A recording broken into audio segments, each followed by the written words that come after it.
आगे देखते हैं। अब हम लोग चैप्टर नंबर 3 में प्रवेश कर रहे हैं। अब हम लोग किस में प्रवेश कर रहे हैं? चैप्टर नंबर 3 में प्रवेश कर रहे हैं। भारत से हम क्या सीखें? देखो बहुत इंपॉर्टेंट ये चीज है। जब तुम इसको पढ़ोगे तो मजा थोड़ा सा नहीं आता है, ठीक है, लेकिन अगर तुम इसको ध्यान से पढ़ोगे तो अपने देश के बारे में, तो जब तुम देश प्रेम की नजर से इसको पढ़ोगे तो काफी मजा आएगा, क्योंकि देश प्रेम से बड़ा कोई प्रेम नहीं है। ठीक है, भारत से हम क्या सीखें? चलो हम भी सीखने का कोशिश करते हैं, अपने देश से हम क्या क्या सीख सकते हैं। देखो चैप्टर का क्या नाम है? भारत से हम क्या सीखें। देखो जब भी हम भारत की बात करते हैं तो तुम मानचित्र अपने दिमाग में डाल लो, तुम्हारा ज्योग्राफी भी क्लियर हो जाएगा, पॉलिटी भी क्लियर हो जाएगा। कंपटीशन को समझने के लिए देखो मैप को समझना अति आवश्यक होता है। ये हमारा भारत है, ठीक है, उतना हम डिटेल्स में नहीं जाएंगे। यहां से हम लोग शुरू करते हैं केरल कर्नाटक से, इस तरह से होते होते जम्मू, इसका कुछ हिस्सा चाइना के पास है और कुछ हिस्सा पाकिस्तान के पास है, इस तरह से होते हुए हम यहाँ से ऐसे करके ऐसे हो जाते हैं। और हमारा एक हिस्सा है जो अंडमान और निकोबार द्वीप समूह यहाँ है, और दमन एंड दीव यहाँ है, अरबियन सी में लक्षद्वीप आइलैंड यहाँ पे है। यहाँ पर क्या होता है, यही हिमालय पर्वत जो है डूब करके समुद्र में से यहीं पे उभरता है। ये मैंने तुमको जनरल नॉलेज की चीज बताई। हिमालय पर्वत जो ये हमारा है यहाँ पर फिर समुद्र में डूबता है, फिर यहाँ पे उभरता है। क्वेश्चन है यूपीएससी का, बहुत फेवरेट क्वेश्चन है, मैंने सीडीएस एप्केट सारे एग्जाम्स दिए हैं। उसका एक क्वेश्चन है कौन सा वो है, कौन सा पीक है, शायद सेडल पीक है, मैं भी कंफर्म नहीं हूँ, शायद वही है। ठीक है, मुझे देखना पड़ेगा, बहुत दिन हो गए हैं। ठीक है, तो आते हैं, तो हम लोग इसमें वही सारी चीजों को पढ़ेंगे। ठीक है, तो चलो हम लोग क्या करते हैं, बिना किसी देरी के आगे बढ़ते हैं और देखते हैं हमारे लिए क्या है। Good, very good. तो चलो हम लोग पढ़ते हैं। तुम लोग तेज हो, ध्यान से इसको पढ़ना। मैं चाहता हूं तुम जब इसको पढ़ो तो काफी ध्यान रखो। मैं चाहता हूं तुम लोग आगे बढ़ो, लेकिन आगे बढ़ना मैं चाहता हूं, तुम आगे तब बढ़ोगे जब तुम चाहोगे। Very good. तो चलो इसको हम देखते हैं। हितोपदेश, ये नैतिक शिक्षा की किताब है। ठीक है, हितोपदेश, मेघदूत कालिदास लिखे थे। ठीक है, कठ और केन, चार, बहुत सारी किताब का उन्होंने अनुवाद किया था, लेकिन ये चीजें ऑब्जेक्टिव क्वेश्चन में पूछी गई है, इसलिए मैंने इसमें डाला है। हितोपदेश, मेघदूत, कठ और केन का जर्मन भाषा में, किस भाषा में अनुवाद हुआ था? जर्मन भाषा में। यानी जो लिखने वाले हैं जिसकी हम बात कर रहे हैं वो जर्मन है, जर्मनी के हैं, जहां का हिटलर था। क्या किया था? अनुवाद किया था। भाषण, भारत से हम क्या सीखें, ये भाषण है। भारत से हम क्या सीखें, क्या है? भाषण है। श्रम विभाजन और जाति प्रथा क्या था? निबंध था। विश्व के दांत क्या है? कहानी है। तो ये भाषण है। ये भाषण क्यों है? वह एक अकेला व्यक्ति 50 लोगों को भाषण दे रहा है, सामने में अंग्रेज अधिकारी सब बैठे हुए हैं और वो सिखा रहे हैं भारत से हम क्या सीखें, जिस तरह से अभी हम तुमको भाषण दे रहे हैं। ठीक है, तो ये भाषण है। वो अकेला मंच पर खड़ा है और उनके सामने अंग्रेज अधिकारियों जो है, उस समय जो आईएएस की परीक्षा, जो आज हम आईएएस करते हैं, उस समय जो भी सिविल सर्विसेज होता था, उसकी परीक्षा पास करके वो सारे के सारे वहां बैठे हुए और उनको सिखा रहे हैं कि इस देश से तुम क्या सीख सकते हो। ये जो देश में तुम आए हो अधिकारी बनकर, यहाँ से तुम क्या सीख सकते हो। तुम इसे कुछ दे नहीं सकते हो, बल्कि यहाँ से कुछ तुम ले सकते हो। तो क्या ले सकते हो, क्या सीख सकते हो, मैं तुम्हें वो बताने जा रहा हूँ। तो बिल्कुल ये वही है। तो इसलिए क्या है? भाषण है। रचेता कौन है? बहुत विद्वान है, फेडरिक मैक्स मुलर। क्या नाम है इनका? Friedrich Max Muller. क्या नाम है इनका? Friedrich Max Muller. ठीक है, कहाँ जन्म हुआ था? जर्मन थे तो जर्मनी में हुआ था। शहर का क्या नाम है? डेसाउ। शहर का क्या नाम है? डेसाउ। 6 दिसंबर 1823 ईस्वी में, ध्यान दे, 6 दिसंबर को बाबरी मस्जिद, अब वो हिस्ट्री हो चुका है, राम मंदिर का निर्माण हो चुका है, लेकिन कभी कभी ये तुमको पढ़ना होगा जब तुम यूपीएससी की तैयारी करोगे। 6 दिसंबर, अब मैं इसमें नहीं जाऊंगा कौन पक्ष कौन सही है कौन गलत है, ये अपने अलग अलग लोगों का अलग अलग इंटरप्रिटेशन है। 6 दिसंबर 1823 ईस्वी में हुआ था। कब हुआ था? 6 दिसंबर 1823 ईस्वी में हुआ था। 18 वर्ष की उम्र में, ठीक है, जिस समय लोग वोट डालते हैं अपने देश में, पहले वोट डालने की उम्र कितनी थी? 21 वर्ष थी। उसको ये क्वेश्चन पूछता है कि संविधान संशोधन के द्वारा 21 वर्ष से घटा करके 18 वर्ष किया गया। शादी की उम्र अभी भी 21 वर्ष है, याद रखो। तुम सरकार चुन सकते हो लेकिन अपने जीवन साथी नहीं चुन सकते हो। 18 वर्ष की उम्र में कहां पे? लिपजिंग विश्वविद्यालय। कौन सा विश्वविद्यालय था? अभी जैसे पूर्णिया विश्वविद्यालय है, ठीक है, मगध विश्वविद्यालय है, दरभंगा में विश्वविद्यालय है, LLMU है, ठीक है। तो वहां पे उसने किसका अध्ययन किया था? संस्कृत का अध्ययन किया था। मैक्स मुलर का जन्म कहां हुआ था? बिसाऊ में। इसके बारे में स्वामी विवेकानंद ने कहा था ये वेदांतियों के भी वेदांती हैं। वेद वेद वेद पढ़ने वाले को वेदांतियों कहते हैं, तो कहते हैं ये वेदांतियों के भी वेदांती हैं, जो वेद पढ़ते हैं उसके भी ये वेदांती हैं, ठीक है। इससे देखो क्या सब क्वेश्चन पूछता है। पहला क्वेश्चन पूछेगा हितोपदेश या मेघदूत या कठ और केन का अनुवाद किसने किया था? तो आंसर हो जाएगा वही, कौन? मैक्स मुलर, ठीक है, फ्रेडरिक मैक्स मुलर। दूसरा क्वेश्चन पूछेगा भारत से हम क्या सीखें, क्या है? तो क्या आंसर हो जाएगा? भाषण। क्या आंसर हो जाएगा? भाषण। तीसरा है भारत से हम क्या सीखे के रचयिता कौन है? Friedrich Max Muller. फिर पूछेगा इनका जन्म कहाँ हुआ था? तो देशवा में हुआ था। कब हुआ था? तो 6 दिसंबर 1823 ईस्वी में हुआ था। फिर पूछेगा कितने वर्ष की अवस्था में इन्होंने विश्वविद्यालय में अध्ययन किया? तो 18 वर्ष की में। किस विश्वविद्यालय में? तो लिपजिंग विश्वविद्यालय में। किस चीज का? तो संस्कृत का। इतना क्वेश्चन सिर्फ इस लाइन से बनता है, ठीक है, वेरी गुड। अब आगे बढ़ते हैं। फिर पूछेगा विवेकानंद ने किसे वेदांतियों का भी वेदांती कहा? तो क्या आंसर हो जाएगा? Friedrich Max Muller. या फ्रेडरिक मैक्स मुलर को वेदांतियों का भी वेदांती किसने कहा? स्वामी विवेकानंद ने। ये एक ही चीज है जिसको कई तरीके से पूछा जाता है। मैक्स मुलर ने सिविल सेवा हेतु चयनित अंग्रेज अधिकारियों के आगमन पर यह भाषण दिया है। मैंने भी थोड़ी देर पहले कहा है, सारे लोग बैठे हुए थे और वो भाषण दे रहे थे। तो कब दिए थे? जब अंग्रेज चयनित अधिकारी भारत आए थे। जिसका भाषांतरण देखो वो अंग्रेजी में बोले होंगे, ठीक है। किसने किया है? डॉक्टर भवानी शंकर त्रिवेदी ने किया है, ठीक है। वे कहते हैं, क्या कहते हैं? आप सुनते चलो। अब जो वो कह रहे हैं अंग्रेज अधिकारी को, यहां से ध्यान रखने वाली बातें हैं, ऑब्जेक्टिव में भी और सब्जेक्टिव में भी। अब उस पर हम ध्यान देते हैं। पहला पॉइंट देखो क्या है। प्लेटो और कांट जैसे दार्शनिक का अध्ययन करने वाले यूरोपियनों को, देखो दार्शनिक फिलोसफर तो यूरोपियन थे। प्लेटो और कांट क्या है? यूरोपियन है। तो यूरोपियन लोग इन्हीं का अध्ययन करते हैं। कहता है तुम उसका अध्ययन करना बंद कर दो, ठीक है। तुम उसको पढ़ने के बजाय तुम ग्रामीण भारत जाओ। कहाँ जाओ? ग्रामीण भारत जाओ। जब तुम ग्रामीण भारत जाओगे तो वहां जाकर के तुमको सच्चे भारत को दर्शन करो। वहां जाके अभी भी कहा जाता है भारत की आत्मा कहाँ बसती है? गांव में बसती है। कहता है तुम वहां जाओ, वहां तुमको अच्छे अच्छे लोग मिलेंगे, अच्छी अच्छी चीजें सीखने के लिए मिलेगी, तुम वहां जाओ। दूसरा पॉइंट क्या बोलते हैं वो? उनके अनुसार, किनके अनुसार? फ्रेडरिक मैक्स मुलर के अनुसार वनस्पति वैज्ञानिक हकर्स, ध्यान रखे हकर्स क्या थे? वनस्पति वैज्ञानिक थे। क्वेश्चन पूछेगा, कहता है ये और जीव जंतु में रखने वाले श्री हैकल, ठीक है। वनस्पति में, वनस्पति बोले तो पौधा और जीव जंतु बोले तो हैकल। वनस्पति बोले तो हकर्स, जीव जंतु बोले तो हैकल। और भारतीय पुरातत्व सर्वेक्षण की वार्षिक रिपोर्ट देने वाले जनरल कनिंघम भारत से सीखते हैं। कहते हैं ये जो 3 लोग हैं जो आज के डेट में काफी प्रमुख हैं, जिनकी किताबें तुम पढ़ रहे हो, जिसके बारे में तुम जान रहे हो, ये सभी कहां से सीखे हैं? भारत से सीखे। इसलिए तुम भी ग्रामीण भारत जाओ और वहां कुछ जाकर के सीखो। इन 3 लोगों ने भी सीखा है। तो क्वेश्चन पूछेगा इसमें, क्या क्वेश्चन पूछता है देखो। पहला पूछेगा वनस्पति वैज्ञानिक कौन है? हकर्स। जीव जंतु में रुचि कौन रख रहे हैं? हैकल। या भारतीय पुरातत्व सर्वेक्षण की वार्षिक रिपोर्ट कौन दे रहे हैं? General Cunningham. यही क्वेश्चन तुमसे यहां पूछेगा 3 ठो, इससे ज्यादा नहीं पूछेगा। तो ठीक है, अब हम आगे बढ़ते हैं, देखते हैं हमारे लिए क्या है।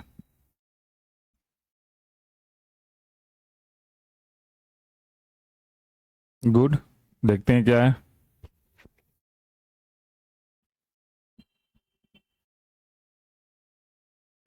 भूविज्ञान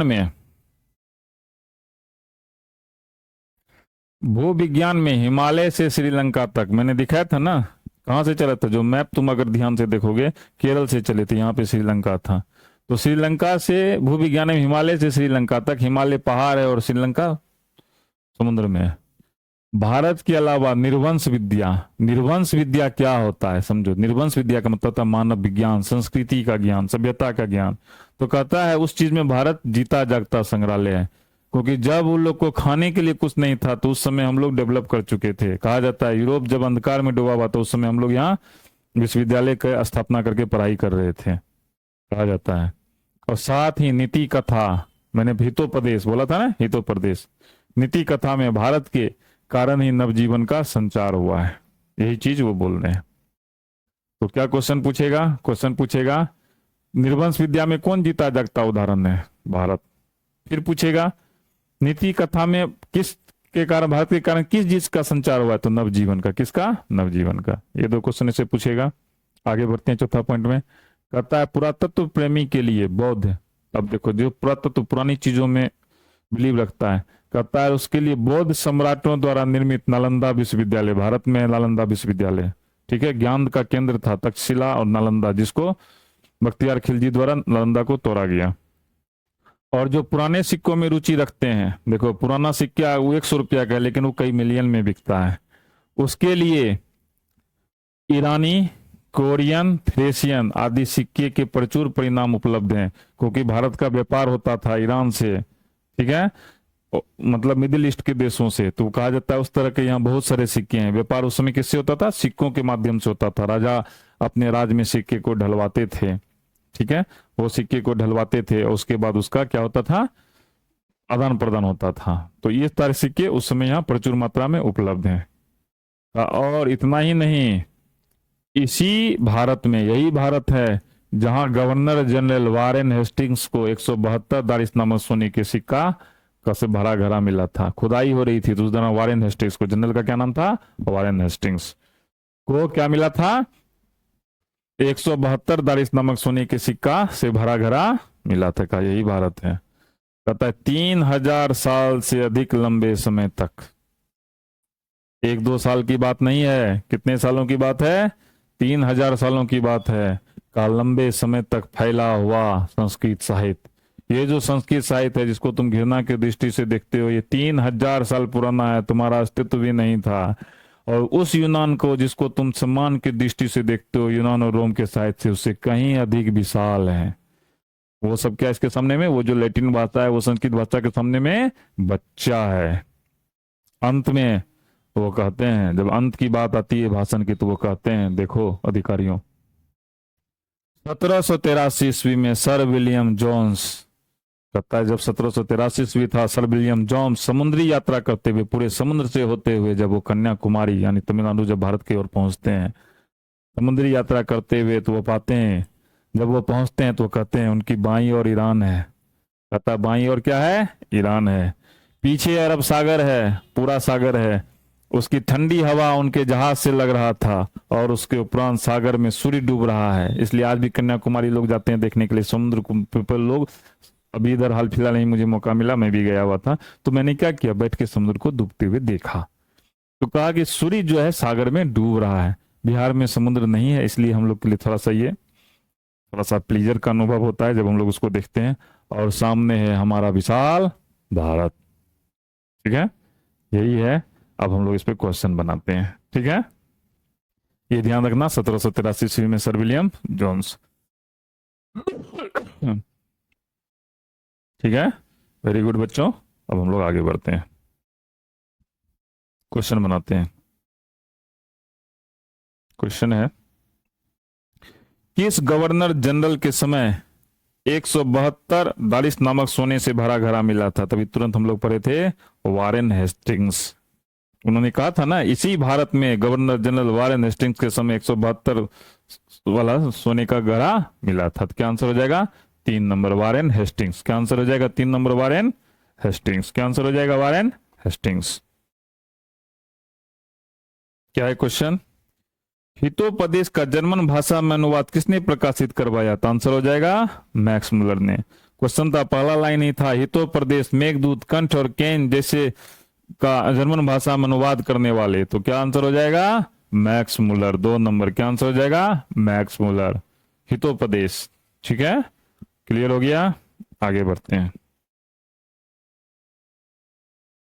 निर्वंश विद्या का संबंध किससे है? मानव विज्ञान से। था ना लाइन, निर्वंश विद्या में भारत एक जीता जागता उदाहरण है। तो निर्वंश विद्या का संबंध किससे है? 2 नंबर, मानव विज्ञान से। किससे? मानव विज्ञान से। निर्वंश विद्या में हम सभ्यता, संस्कृति, कैसे कैसे का विकास हुआ, उस चीजों के बारे में हम लोग पढ़ते हैं। तो क्या आंसर हो जाएगा? निर्वंश विद्या मानव विज्ञान से। वेरी गुड, आगे बढ़ते हैं, देखते हैं क्या है क्वेश्चन। मैक्स मुलर ने कालिदास की किस पुस्तक का जर्मन भाषा में अनुवाद किया? तो आंसर हो जाएगा मेघदूत। बोले हितोपदेश, मेघदूत, कंठ और केन, क्या हो जाएगा? मेघदूत। क्या आंसर हो जाएगा? मेघदूत। मैक्स मुलर ने कालिदास की किस पुस्तक का जर्मन भाषा में अनुवाद किया? क्या आंसर हो जाएगा? मेघदूत का। क्या आंसर हो जाएगा? मेघदूत का। आगे बढ़ते हैं।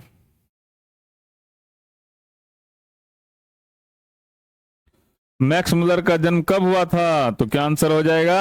1823 ईस्वी में। क्या आंसर हो जाएगा? 1823 ईस्वी में। मैक्स मुलर का जन्म कब हुआ था? 1823 ईस्वी में। एक नंबर आंसर हो जाएगा। क्या आंसर हो जाएगा? एक नंबर आंसर हो जाएगा। Very good. आगे बढ़ते हैं।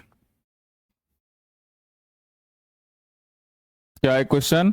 सर विलियम जोन समुद्री यात्रा करते हुए भारत कब पहुंचे? तो 1783 ईस्वी में। था ना लाइन? 1783 ईस्वी में जब सर विलियम जोन समुद्री यात्रा करते हुए भारत पहुंचते तो वो कहते हैं उनकी बाईं और ईरान है, पीछे अरब सागर। तो कब आए थे? 1783 ईस्वी में। 4 नंबर। कब आए थे? 1783 ईस्वी में। 4 नंबर। क्या आंसर हो जाएगा? 4 नंबर। 1783 ईस्वी। Very good. आगे बढ़ते हैं। मैक्स मुलर के अनुसार सच्चे भारत के दर्शन कहाँ हो सकते हैं? ग्रामीण भारत में। उन्होंने कहा था कंट, प्लेटो और कांट जैसे यूरोपियन दार्शनिक को पढ़ने वाले यूरोपियनों को उन्होंने ग्रामीण भारत में जाकर सच्चे भारत का दर्शन करने को कहा था। तो मैक्स मुलर के अनुसार सच्चे भारत के दर्शन कहाँ हो सकते हैं? आंसर हो जाएगा ग्रामीण भारत में। क्या आंसर हो जाएगा? आंसर नंबर 3, ग्रामीण भारत में। आगे बढ़ते हैं।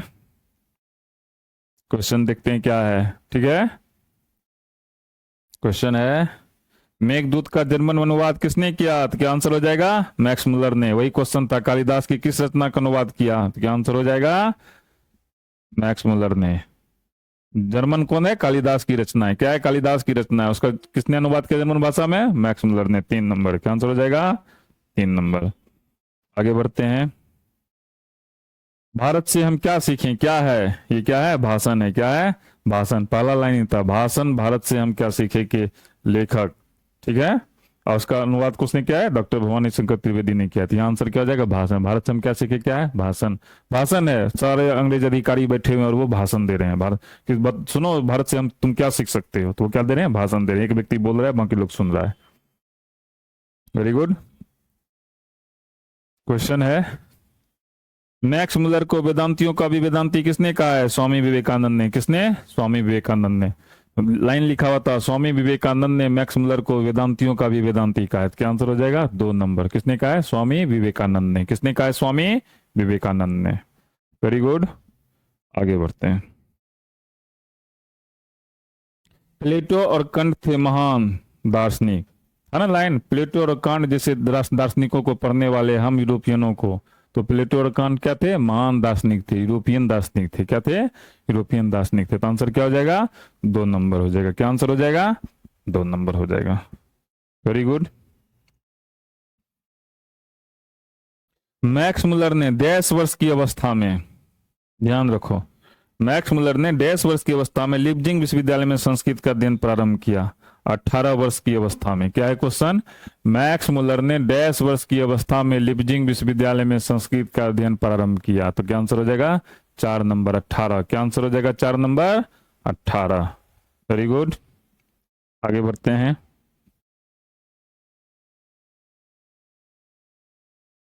क्या है क्वेश्चन? स्वामी विवेकानंद ने वेदांतियों का भी वेदांती किसे कहा है? मैक्स मुलर को। एक ही क्वेश्चन है जो दूसरे तरीके से पूछा गया। क्या आंसर हो जाएगा? Max Muller. आएगा क्वेश्चन देखते हैं। दारिस नामक सोने के सिक्कों से भरा घड़ा किसे मिला था? पहला क्वेश्चन यही था, घूम फिर के दोबारा आया। क्या आंसर हो जाएगा? Warren Hastings. क्या आंसर हो जाएगा? Warren Hastings. Very good. आगे बढ़ते हैं। किसके अध्ययन क्षेत्र में भारत के कारण नवजीवन का संचार हो चुका है? तो नीति कथा। क्या आंसर हो जाएगा? नीति कथा में। लाइन था ना, भारत के कारण नीति कथा के अध्ययन क्षेत्र में नवजीवन का संचार हो चुका है। क्या आंसर हो जाएगा? 2 नंबर, नीति कथा। क्या आंसर हो जाएगा? 2 नंबर, नीति कथा। वेरी गुड, बहुत अच्छा। कहता है यूनान एवं रोम के संपूर्ण साहित्य से कहीं अधिक विशाल है संस्कृत भाषा और साहित्य, क्योंकि ये 3000 साल पुराना है। कहे ना 3000 वर्ष से अधिक पुराना और अधिक समृद्ध है। यूनान एवं रोम के संपूर्ण साहित्य से कहीं अधिक विशाल है संस्कृत भाषा और साहित्य। तो आंसर नंबर 1 क्या हो जाएगा? आंसर नंबर 1 क्या हो जाएगा? Answer number 1।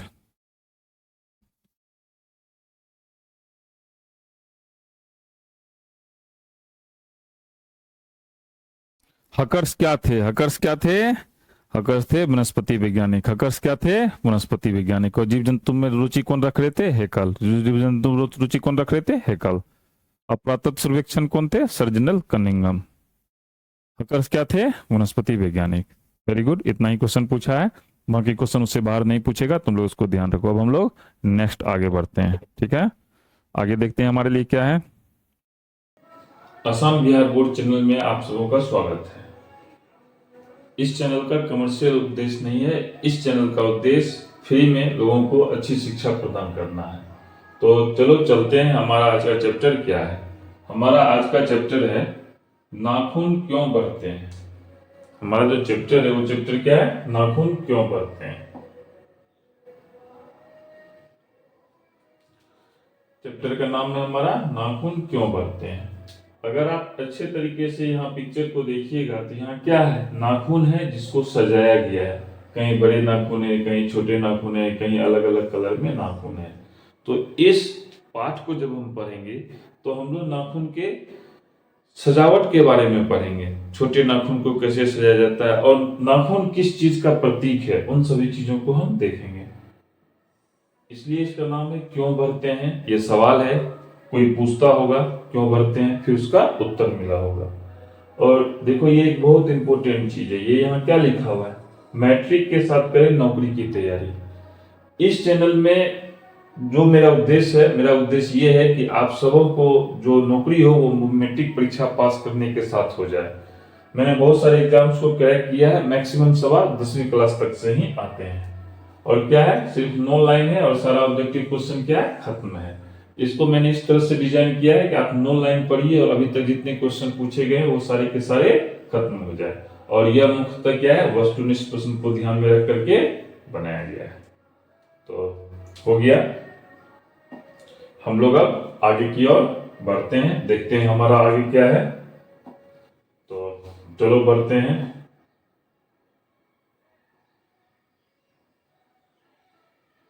गुड, इसको हम लोग पढ़ते हैं। कहता है हजारी प्रसाद द्विवेदी ग्रंथावली से लिए गए ललित निबंध नाखून क्यों बढ़ते हैं। इस लाइन को पूरी तरह से समझो। नाखून क्यों बढ़ते हैं, क्या लिखा हुआ है?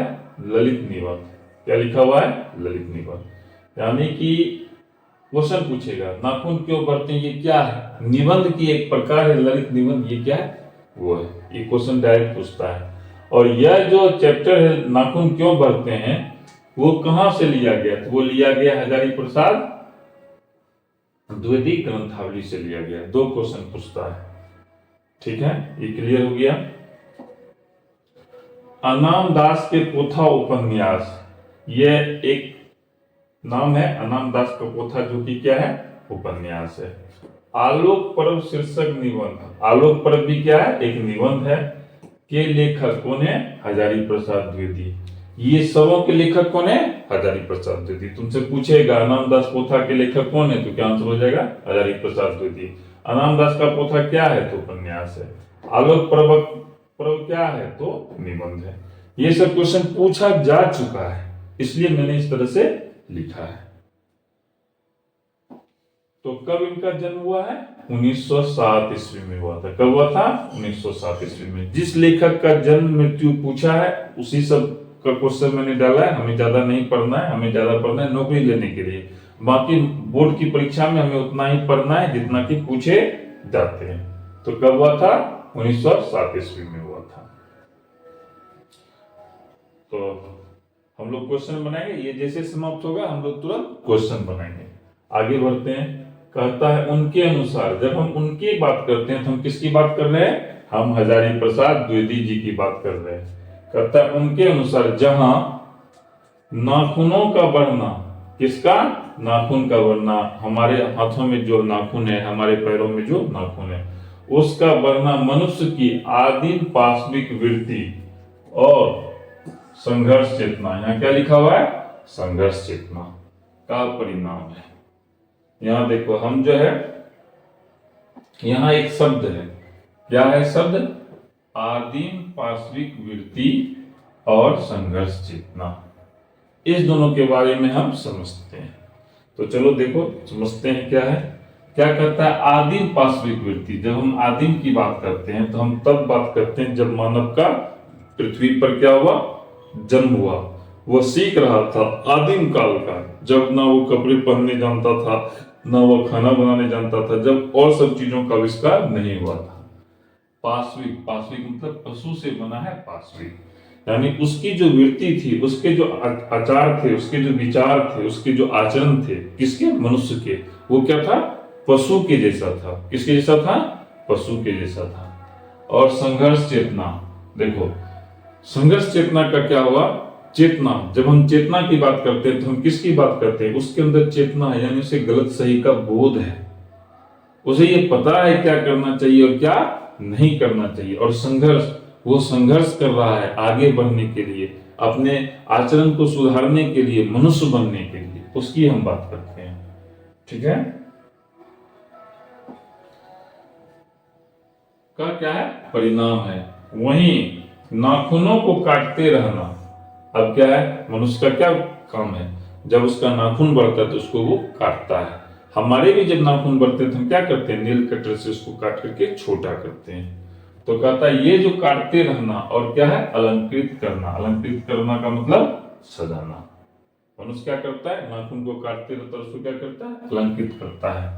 मनुष्य के सौंदर्य बोध, किसकी बात कर रहे हैं हम, सौंदर्य बोध, उसका सजाना और सांस्कृतिक चेतना। देखो जब हम उसको काटते हैं तो क्या करते हैं, नाखून को काट लो, क्योंकि अगर नाखून बड़ा हो गया तो उससे क्या होता है, जब किसी को कोई नोचने का काम करता है तो ये हुआ सांस्कृतिक चेतना कि हमको ऐसा नहीं करना चाहिए। और जब हम उसको अलग अलग कलर से सजाते हैं तो उसको हम क्या कहते हैं, सौंदर्य बोध करते हैं, वो भी निरूपित करता है। क्लियर हो गया। एक बार, कब, एक बार छोटी बच्ची, क्या है, ध्यान देना, छोटी बच्ची, एक छोटी लड़की है, वो उनसे पूछती है, किससे पूछती है, हजारी प्रसाद द्विवेदी जी से पूछती है। क्या पूछती है, नाखून क्यों बढ़ते हैं। एक लड़की है जो हजारी प्रसाद द्विवेदी से पूछती है नाखून क्यों बढ़ते हैं। तो अल्पज्ञ पिता, देखो ये क्वेश्चन कभी कभी पूछता है, अल्पज्ञ, अल्पज्ञ मतलब होता है जिसको कम जानकारी हो, अनेक शब्दों के बदले एक शब्द। सर्वज्ञ, जिसे सब कुछ पता हो। अल्पज्ञ का मतलब हुआ, अल्प, अल्प मतलब होता है थोड़ा, अज्ञानी है, ज्ञ का मतलब अज्ञानी, जिसे थोड़ा पता हो।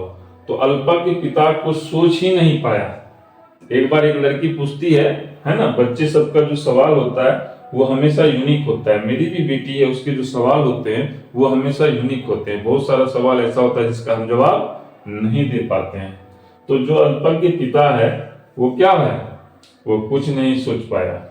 अब देखो, अब पिता का क्या कहना है, लेकिन हम क्या करते हैं, जब हमसे बच्चे कुछ सवाल पूछते हैं तो हम कुछ न कुछ जवाब देते हैं या कुछ न कुछ सोचते हैं।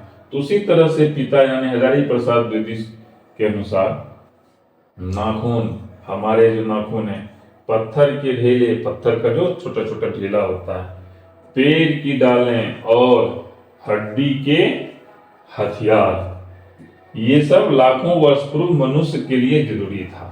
कहता अगर हम आज से लाखों वर्ष पहले चले जाएं, आदिम युग में चले जाएं, तो उस समय मनुष्य के लिए नाखून, पत्थर के ढेले और पेड़ की डालें जो है ये क्या थे, जरूरी थे। क्यों जरूरी था, उस समय मनुष्य को पशु से अपनी रक्षा करनी होती थी और उसके लिए ये सारी चीजें आवश्यक थी। अब वो कहते हैं इसमें अगर हम दधीची मुनि की हड्डियों से बना, सब कोई सीरियल देखता है, राजा इंद्र का जो वज्र है, देवताओं के राजा की जब हम बात करते हैं तो हम किसकी बात करते हैं, हम इंद्र की बात करते हैं। हम किसकी बात करते हैं, हम इंद्र की बात करते हैं। तो उनका जो वज्र है वो किससे बना है, दधीची मुनि के हड्डियों से बना है। इस पर एक बहुत इंटरेस्टिंग कहानी है, इस पर हम चर्चा नहीं करेंगे क्योंकि ये मुख्यतः जो है बिहार बोर्ड के बच्चों के लिए जो मैट्रिक के एग्जाम्स हैं उसके लिए तैयारी की जा रही है, इसलिए इसमें ज्यादा समय हम लोग नहीं लगाएंगे। जब राक्षसों और देवताओं के बीच लड़ाई हुआ तो क्या हुआ, देवता हारने लगे थे। कैसे अस्त्र की जरूरत थी, अस्त्र और शस्त्र, दो अलग अलग चीजें हैं, अस्त्र और शस्त्र। तो उसके लिए वज्र जरूरी था, तो दधीची मणि की हड्डी से ही ये वज्र बना है। ठीक है, ये क्या है, सबसे शक्तिशाली था लेखक के अनुसार। किसके अनुसार, लेखक के अनुसार। गौड़ देश के लोग, बहुत इंपॉर्टेंट चीज है, ध्यान देना। देखो, मिथिला प्रदेश, ठीक है, अंग प्रदेश, अभी जो भारतवर्ष ये क्या है, सबों को मिला करके बना हुआ है। लेकिन उस समय भारतवर्ष जिसे अभी प्रदेश कहते हैं, राज्य करते हैं, उस समय हम लोग देश देश ही कहते थे, छोटे छोटे एरिया को। लेकिन उन सबों को मिला करके भारतवर्ष था। तो कहता है उस समय गौड़ देश के लोग बड़े बड़े नखों को पसंद करते थे। हमने पिक्चर दिया था ना, नाखून था, बड़ा नाखून था, उसको सजाया हुआ था। तो वो कहाँ के लोग थे, गौड़ देश के लोग थे। वो क्या करते थे, बड़े बड़े नखों को पसंद करते थे। और दाक्षिणात्य, जब हम दाक्षिणात्य की बात करते हैं तो हम दक्षिण के लोगों की बात करते हैं। ठीक है, ये लोग छोटे नखों के, गौड़ देश के लोग बड़े नख को और दक्षिणात्य लोग छोटे नखों को प्रयोग करते थे। यानी एक तरफ का लोग बड़ा नाखून रख रहा है और दूसरी तरफ का लोग छोटा नाखून रख रहा है।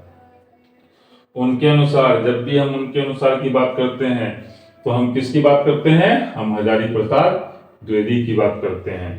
सहजात वृत्तियां, ध्यान दो, बहुत इंपॉर्टेंट क्वेश्चन है। ठीक है, ये जो है ऑब्जेक्टिव में तो पूछता ही है, उसके बाद सब्जेक्टिव में भी काम आएगा। सहजात वृत्तियां अनजान स्मृतियों को ही कहते हैं। इस लाइन को हम समझने का प्रयास करते हैं। देखो, पहला शब्द क्या है, सहजात वृत्तियां, दूसरा क्या है, अनजान स्मृतियां। दो लाइन है, सहजात वृत्तियां और अनजान स्मृतियां। देखो, सहजात वृत्तियां क्या है, जो अपने आप होती है, जैसे नाखून का बढ़ना, बाल का बढ़ना, सुबह के बाद दिन का होना, सॉरी, रात के बाद सुबह का होना, सुबह के बाद दोपहर का होना, दोपहर के बाद शाम का होना, शाम के बाद रात का होना, सहजात वृत्तियां जो अपने आप होती है। अब है अनजान स्मृतियां। अनजान स्मृतियां भी क्या हुआ, स्मृति क्या होता है, कोई चीजें जो हमारे मस्तिष्क में संजोई रहती है, और अनजान, हम उससे अनजान हैं लेकिन वो अपने आप घटित होती है। ठीक है, स्मृतियों को ही कहते हैं, उसी चीज को कहता है सहजात वृत्तियां जो अपने आप होती है। इसे देखो, ये तय है, सुबह के बाद क्या होगा, शाम होगा। ये अनजान स्मृति है, अगर वो हमारी स्मृति में नहीं भी है तो भी हम उससे वाकिफ हैं, कहते हैं। क्लियर हो गया, अब आगे बढ़ते हैं। वह ऐसा नहीं मानते हैं, कौन, हजारी प्रसाद द्विवेदी, कि हम पुरानी चीजों से हमेशा चिपटे रहे। हमें देखो, पुरानी चीजों से मोह होता है। मेरे पास 3 लैपटॉप है, ठीक है, एक जब मैं स्टूडेंट था उस समय मैंने परचेज किया, दूसरा मैंने ऑनलाइन क्लास के लिए ही परचेज किया था, आज से 7-8 साल पहले, लेकिन मैंने उसको ऑनलाइन वीडियो नहीं बनाया। 2 लैपटॉप हो गया, तीसरा जो अभी मैंने इसके लिए खरीदा, मेरे पास 3 लैपटॉप है। तो वो दोनों लैपटॉप से क्या है, मुझे मोह है, मैं उसे नहीं फेंक पाया, वो एक कोने में रखी हुई है। ठीक है, एक लैपटॉप को मैंने अभी ठीक कराया है। तो लेखक कहते हैं, बहुत अच्छी बात करते हैं, ये सीखने की बात है। वो कहते हैं कि हम पुरानी चीजों से हमेशा चिपटे रहे, वो ऐसा नहीं मानते हैं। जैसे देखो, जो मैंने पहले लैपटॉप खरीदी है वो आज के डेट के हिसाब से इनकम्पेटिबल है, उस पर अगर हम आज काम करें तो हम काम नहीं कर सकते हैं, क्योंकि अभी का सॉफ्टवेयर क्या है, विंडोज 11 सॉफ्टवेयर है, और वो सॉफ्टवेयर विंडोज 7 था। तो वही वो कहते हैं कि हम पुरानी चीजों से हमेशा चिपटे रहे, ये कोई जरूरी नहीं है। ठीक है, अगर वो यूज नहीं है तो मुझे मोह है, तो मैंने उसे रख दिया है, मैंने उसे बेचा नहीं। तो हमको उससे चिपटे नहीं रहना है, अगर हम उससे चिपटे रहते तो आज ये वीडियो नहीं बनती। और वे कहते हैं, कौन कहते हैं, लेखक कहते हैं, क्या कहते हैं, पुरानी चीजों का मोह हर समय वांछनीय ही नहीं होता। अगर पुरानी चीजों से हम चिपटे रहे, वांछनीय मतलब क्या हुआ, जो हमारे लिए जरूरी हो, ये हर समय जरूरी नहीं होता। अगर पुरानी चीजें जरूरी नहीं है तो उसको हटाइए। तो ये जो लाइन है, सहजात वृत्तियां अनजान स्मृतियों को ही कहते हैं, और पुराने का मोह हर समय वांछनीय ही नहीं होता, इसको तुम लोग याद कर लो। याद तो पूरा करो, वीडियो को पॉज करो और वहां से लेकर के यहाँ तक लिख लो। ठीक है, अब हम लोग क्या करेंगे, क्वेश्चन बनाएंगे। अब हम लोग क्या करेंगे, हम लोग अब अपने मुख्य चीजों पर आ रहे हैं। अब कमर कस लो, क्वेश्चन आएगा, तुमको जवाब देना है। ठीक है, समझ रहे हो ना? हाँ, अब जो क्वेश्चन आएगा तुम लोगों को क्या करना है, जवाब देना। अब मैं क्वेश्चन को शुरुआत करूंगा। Very good.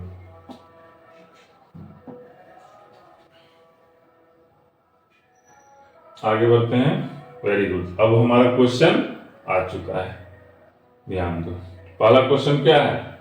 पहला क्वेश्चन है, यहां ध्यान दो। पुराने का मोह हर समय वांछनीय ही नहीं होता। यह पंक्ति किस शीर्षक पाठ की है? पहला में नाखून क्यों भरते हैं, दूसरा में बहादुर, तीसरा में मछली और चौथा में क्या है? नागरी लिपि। ये क्वेश्चन है, तो क्या आंसर होगा? पहला नंबर, नाखून क्यों भरते हैं, सबसे लास्ट में था ना, उनके अनुसार, है ना, पुराने का मुंह हर समय वांछनीय ही नहीं होता। तो क्या आंसर हो जाएगा? एक नंबर आंसर हो जाएगा। क्या आंसर हो जाएगा? एक नंबर आंसर हो जाएगा। आगे एक नंबर आंसर, क्लियर। बहुत इंपॉर्टेंट लाइन है, इसका तुमको व्याख्या भी करने के लिए बहुत बार पूछता है सब्जेक्टिव क्वेश्चन में। अब हम लोग आगे बढ़ते हैं, ठीक है, देखते हैं आगे क्या है हमारे लिए। चौथा नंबर स्लाइड में हम लोग पहुंचते हैं। क्या है क्वेश्चन हमारे लिए? क्वेश्चन है, किस देश के लोग बड़े बड़े नट पसंद करते थे? अंग देश के, गंधार के, केकय देश के, गौड़ देश के। क्या आंसर हो जाएगा? गौड़ देश के, था ना। गौड़ देश के लोग बड़े बड़े नखों को पसंद करते थे और दक्षिणायत लोग छोटे नखों को पसंद करते थे। यही क्वेश्चन था ना, क्वेश्चन यही था। तो ये मैंने लाइन लिखा था, तो क्या आंसर हो जाएगा? गौड़ देश के। Answer number 4। क्या आंसर हो जाएगा? Answer number 4। Very good. अब हम लोग पांचवा स्लाइड में चलते हैं, देखते हैं क्या हमारे लिए पांचवा स्लाइड में। अनाम दास का पोथा उपन्यास किस लेखक की कृति है? हजारी प्रसाद द्विवेदी, यतीन्द्र मिश्र, अमरकांत, चौथा नंबर महात्मा गांधी।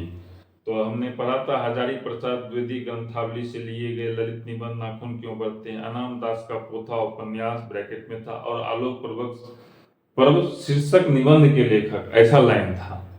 तो अनाम दास का पोथा क्या है? उपन्यास है, कभी कभी पूछ सकता है। अनाम दास का पोथा क्या है? तो उपन्यास है। ये किस लेखक की कृति? तो आंसर हो गया हजारी प्रसाद द्विवेदी। एक नंबर, वेरी गुड। क्या हो जाएगा आंसर? एक नंबर हजारी प्रसाद द्विवेदी। क्या हो जाएगा आंसर? एक नंबर हजारी प्रसाद द्विवेदी। तो देखते हैं क्या है आंसर, तुम लोग भी देख लो। आंसर नंबर एक, आंसर नंबर एक हजारी प्रसाद द्विवेदी। अब हम लोग आगे बढ़ते हैं, छठा नंबर स्लाइड की ओर चलते हैं, देखते हैं क्या है क्वेश्चन। हजारी प्रसाद द्विवेदी ने निर्लज अपराधी किसे कहा है? डकैत को, चोर को, हत्यारे को और नाखून को। किसको कहा है? तो क्या हो जाएगा आंसर? नाखून को। किसको कहा है? नाखून को। 4 नंबर। क्या हो जाएगा आंसर? 4 नंबर, नाखून को। आगे की ओर बढ़ते हैं, क्या है क्वेश्चन। किसने कहा था कि सब पुराने अच्छे नहीं होते, सब नए खराब ही नहीं होते? ये दो लाइन की निर्लज अपराधी किसे कहा है, और ये लाइन मैंने उसमें नहीं डाला है। मैं जब सब्जेक्टिव क्वेश्चन बनाऊंगा तो उसमें मैं व्याख्या कर दूंगा। कभी कभी कुछ चीजें छूट जाती है, वो क्यों छोड़ी जाती है? वो जानबूझ के छोड़ी जाती है तुम लोगों के लिए, ताकि तुम लोग बुक पढ़ता है या नहीं पढ़ता है ये मुझे पता कैसे चलेगा। तो कुछ चीजें मैं जानबूझ के भी छोड़ता हूँ, ठीक है, ताकि तुम जरूर पढ़ो। तुम मेरी गलतियों को निकाल के लाओगे, सर आपने तो ये नहीं पढ़ाया, सर आप गलत बोल रहे हैं, ताकि मुझे ये पता चले तुम सही रास्ते पर हो, ठीक है। तो क्या है क्वेश्चन, किसने कहा था कि सब पुराने अच्छे नहीं होते, सब नए खराब ही नहीं होते?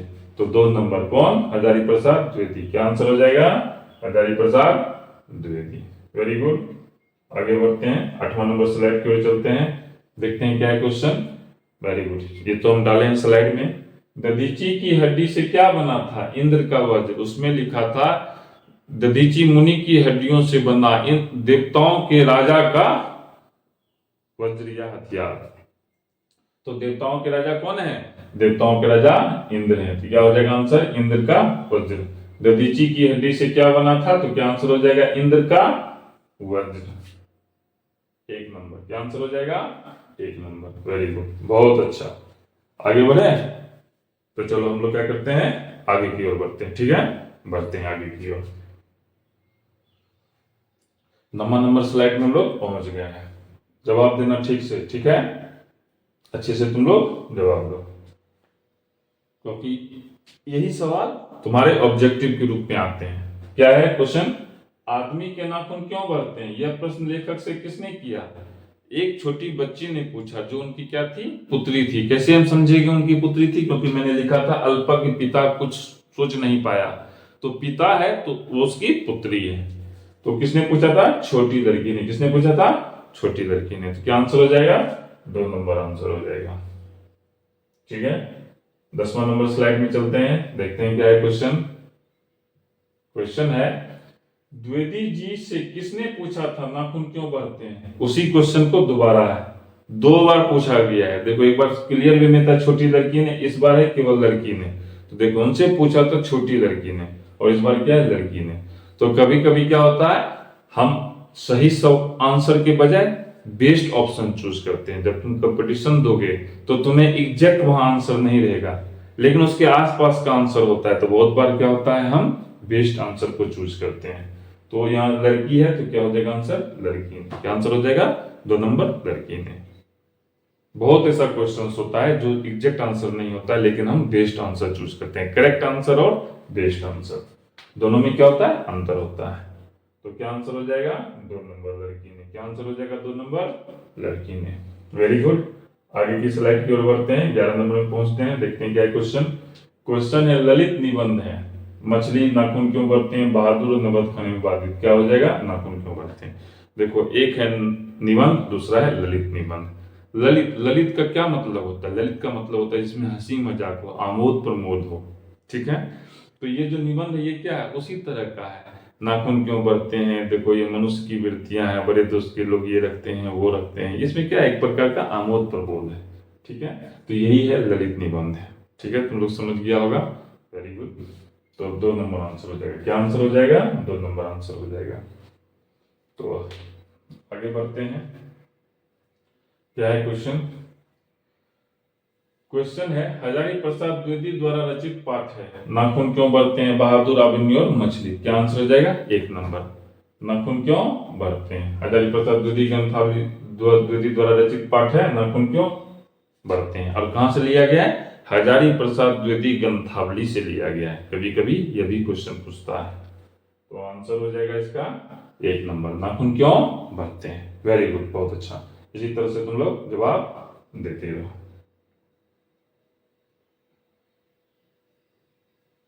आगे की स्लाइड की ओर बढ़ते हैं, देखते हैं क्या है क्वेश्चन। नाखून प्रतीक है, ये जो नाखून है वो किस चीज का प्रतीक है, या यहाँ ये भी क्वेश्चन हो सकता था, नाखून का बढ़ना किस चीज का प्रतीक है, और उसको काटे रहना किस चीज का प्रतीक है। मैंने डाला था स्लाइड में। तो कहता है, नाखून प्रतीक है पांचवी वृत्ति का, मानवता का, प्रेम का और पौरुष का। तो किसका प्रतीक है, पांचवी वृत्ति का। उसको काटते रहना था ना, नाखून का बढ़ना आदिम पाश्विक प्रकृति का है, और उसके काटते रहना मनुष्य की सांस्कृतिक चेतना और सौंदर्य बोध का प्रतीक है। तो अभी क्या है, नाखून के बढ़ने की बात कर रहे हैं। यहाँ भी हमने क्या किया, क्लियर नहीं लिखा है कि नाखून का बढ़ना या नाखून का काटना, लेकिन जब सिर्फ ये ले नाखून प्रतीक है तो हम यह मानेंगे नाखून का बढ़ना प्रतीक है। बढ़ेगा तब तो फिर हम काटने की बात करेंगे। ठीक है, तो क्या होगा, नाखून प्रतीक है पांचवी वृत्ति का, पशु की वृत्ति का। क्या हो जाएगा आंसर नंबर 1। क्या आंसर हो जाएगा, आंसर नंबर 1। आगे बढ़ते हैं, देखते हैं हमारे लिए क्या है क्वेश्चन। क्वेश्चन है, लेखक के अनुसार मनुष्य के नाखून किसके जीवन प्रतीक हैं, मनुष्यता के, सभ्यता के, पांचवी वृत्ति के और सौंदर्य के। तो देखो, आ गया ना, मनुष्य के नाखून किसके प्रतीक हैं, तो यहां भी क्या हो जाएगा, पांचवी वृत्ति के। क्या हो जाएगा आंसर, 3 नंबर, पांचवी वृत्ति के। कहीं भी काटे रहने की बात नहीं है, लेकिन हम जब सिर्फ नाखून का प्रतीक की बात करते हैं तो हम उसको नाखून के बढ़ने की बात करते हैं, ना कि उसके काटने की बात करते हैं। ठीक है, पहला स्टेज की बात करते हैं। पहला स्टेज है नाखून का बढ़ना, दूसरा स्टेज है उसको काटते रहना। तो क्या हो जाएगा आंसर नंबर 3। नेक्स्ट स्लाइड की ओर बढ़ते हैं, देखते हैं क्या है क्वेश्चन। कहता है, हजारी प्रसाद द्विवेदी का जन्म कब हुआ था, 1907, 1906, 1905 और 1904। कब हुआ था जन्म उनका, 1907 ईस्वी में। कब हुआ था जन्म उनका, 1 नंबर 1907 ईस्वी में। मैंने इसको मेंशन भी किया हुआ है। आगे बढ़ते हैं, देखते हैं क्या है क्वेश्चन। सहजात वृत्तियां किसे कहते हैं, अस्त्रों के संचय को, अनजान स्मृतियों को, स्व के बंधन को और उपर्युक्त सभी। असहजात वृत्तियां जो अपने आप होती है तो इसको कहते हैं, वो और अपने आप जो होती है उसको हम लोग क्या कहते हैं, अनजान स्मृतियां कहते हैं। 2 नंबर। क्या हो जाएगा आंसर, 2 नंबर, अनजान स्मृतियों को। आगे बढ़ते हैं, देखते हैं क्या है सवाल। नाखूनों का बढ़ना किसका परिणाम है? इच्छा का, मनुष्य की अंध सहजात वृत्ति का, सफलता का और सफलता का। 2 नंबर है ना। मनुष्य की अंध सहजात वृत्ति का क्या आंसर हो जाएगा? 2 नंबर, मनुष्य की अंध सहजात वृत्ति का। आगे बढ़ते हैं, देखते हैं क्या है सवाल। आलोक पर्व शीर्षक निबंध संग्रह किसकी रचना है? तो क्या हो जाएगा आंसर? हजारी प्रसाद द्विवेदी। ये पहला लाइन में ही है। कब है? पहला लाइन में है। Very good. क्या हो जाएगा आंसर? हजारी प्रसाद द्विवेदी। बहुत अच्छा। क्या हो गया आंसर? हजारी प्रसाद द्विवेदी। आगे बढ़ते हैं, अब हम लोग नागरी लिपि में चले आए। ठीक है, अब हम लोग इसको पढ़ते हैं। चलो देखते हैं।